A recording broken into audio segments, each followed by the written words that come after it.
اس وجہ سے تاکہ وہ مجھ پر کالا جادو کروا کے مجھے برباد کر سکے۔ خیر کام کی وجہ سے میں بھول گئی۔ ایک دن میں آفس میں بیٹھے بیٹھے سو گئی تو ایک دم مجھے ایسا لگا جیسے کسی نے میری چیئر کو پکڑ کر ہلایا ہے، مگر جب میں نے دیکھا تو کوئی بھی نہیں تھا۔ میں نے سوچا میرا وہم ہوگا۔ اتنے میں میری ورکر بھاگتی ہوئی نیچے آئی، وہ ٹاپ فلور سے نیچے آئی اور کہنے لگی کہ چھت پر کوئی ہے۔ تو میں نے کہا کہ یہاں اتنے لوگ ہیں، کوئی نہ کوئی کام کر رہا ہوگا۔ تو کہنے لگی کہ نہیں، جو روم اتنے دنوں سے بند ہے اس کے اندر ونڈو میں سے میں نے کسی کا سایہ دیکھا ہے، جبکہ باہر سے روم لاک ہے۔ ہمیں لگا کہ اس کو وہم ہوگا تو اس کو بہت سمجھایا، لیکن وہ جس نے اپنی آنکھوں سے سب دیکھا تھا وہ نہیں مانی اور وہ ریزائن دے کر چلے گئی۔ پہلا دن تھا یہ میری بربادی کا، جس کا مجھے بالکل بھی اندازہ نہیں تھا۔ روز کوئی نہ کوئی ایسا مسئلہ رونما ہوتا رہتا اور یہ بات پھیلنے بھی لگی کہ اس بوتیک میں کچھ ہے، یعنی یہ ہانٹڈ بوتیک ہے۔ میرے کسٹمرز خراب ہونے لگے، لوگوں نے میرے پاس آنا بند کر دیا اور حالات میرے دن بہ دن خراب ہونے لگے اور میں بے وجہ بیمار رہنے لگی۔ عجیب سی بیماریاں جو رپورٹس میں بھی نہیں آ رہی تھیں۔ بیٹھے بیٹھے جسم سن ہو جاتا، میں اپنی جگہ سے اٹھ بھی نہیں پاتی تھی۔ ادھر مجھے میرے بزنس میں لاس ہونے لگا۔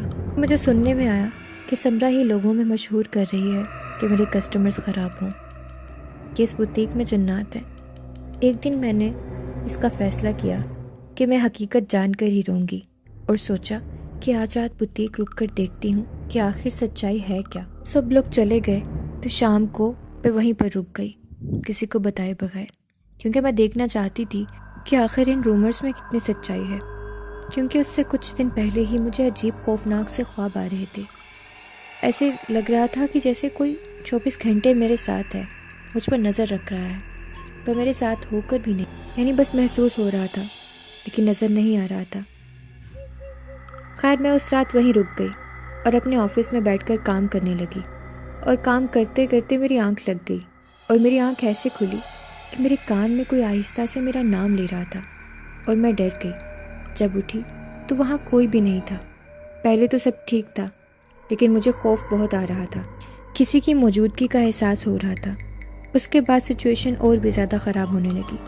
کبھی کوئی ڈمی گرنے لگتی تو کبھی کسی کے ہنسنے کی آواز آنے لگتی، کبھی لگ رہا تھا کوئی بھاگ رہا ہے جیسے بچے کھیل رہے ہوتے ہیں ادھر سے ادھر۔ میں حد سے زیادہ خوف زدہ ہو گئی اور اللہ کا نام لے کر وہاں سے بھاگ گئی۔ میں نے بہت مشکل سے بوتیک لاک کیا اور اگلے دن مجھے بخار چڑھ گیا، اور میں نے جب سب ورکرز کو بتایا تو ان میں سے کچھ نے کہا کہ ہمیں بھی عجیب سا محسوس ہوتا ہے، جیسے کوئی ساتھ ہو ہمارے۔ اور اتنے میں میری ایک اور ورکر بھاگی آئی اور کہنے لگی کہ سارے کپڑوں کی سیٹنگ خراب ہے، کچھ ڈمیز بھی گری پڑی ہیں، کچھ کی جگہ چینج ہے، اور کچھ کپڑوں کو بھی کاٹا اور جلایا گیا ہے۔ ہم نے CCTV آن کیا تو اس میں دیکھ کر سب ڈر گئے کہ خود بخود یہ سب ہو رہا تھا۔ ڈمیز گر رہی تھی، اپنی جگہ سے کہیں اور جا رہی تھیں، کپڑے جل رہے تھے۔ میں سمجھ نہیں پا رہی تھی کہ اس آفس میں خوف آنے لگا۔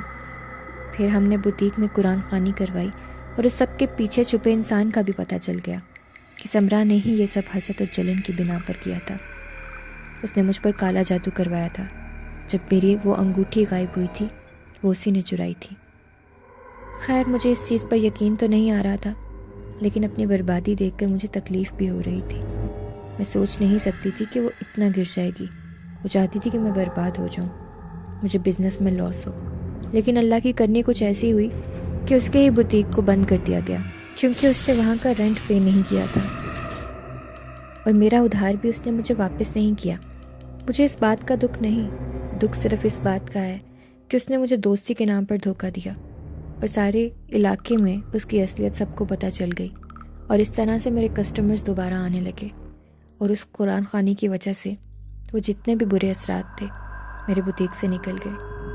آج میں اپنی لائف میں بہت آگے نکل گئی ہوں، میرے بوتیک کا بہت نام ہے علاقے میں، لیکن دکھ صرف اس بات کا ہے کہ مجھے میرے ہی دوستوں نے لوٹا۔ اور یاد رکھیے گا کہ ہمیشہ آپ کا برا چاہنے والے آپ کے اپنے ہی ہوتے ہیں۔ اللہ پاک ہم سب کو حاسدوں سے بچائے۔